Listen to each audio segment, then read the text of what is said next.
নবীজির দরবারে যখন হাদিয়া এক গ্লাস দুধ আসলো, নবীজি বললেন, আবু হুরায়রা তুমিও ক্ষুধার্ত, আমিও ক্ষুধার্ত, তবে আমার কিছু আশেক পাগল আসহাবে সুফফা ওখানে ক্ষুধার্ত হয়ে পড়ে আছে, একটু তাদেরকে দিয়ে আসো। আবু হুরায়রা রাদিয়াল্লাহু তাআলা একবারও চিন্তা করলেন নাই 70 জন মানুষ এক গ্লাস দুধ দিয়ে, 70 জন মানুষের এক গ্লাস দুধ দিয়ে কেমনে কি হবে, কার কয়জনের পেট ভরবে, চিন্তা করে নাই।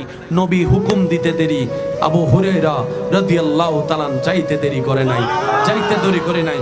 আমরা কল্পনার জগতে প্রশ্ন করলাম, 70 জন ক্ষুধার্ত, একটা গ্লাস দুধ, হাউ ক্যান পসিবল? এটা তো কোনোভাবেই সম্ভবপর নয়। একডুক একডুক খেলেও তো 70 জন এক গ্লাস দিয়ে কভার হয় না।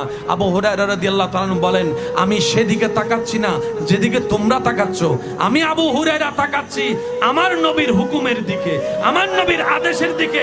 আমার এত কিছু চিন্তা করার দরকার নাই, কারণ আমি আবু হুরায়রা জানি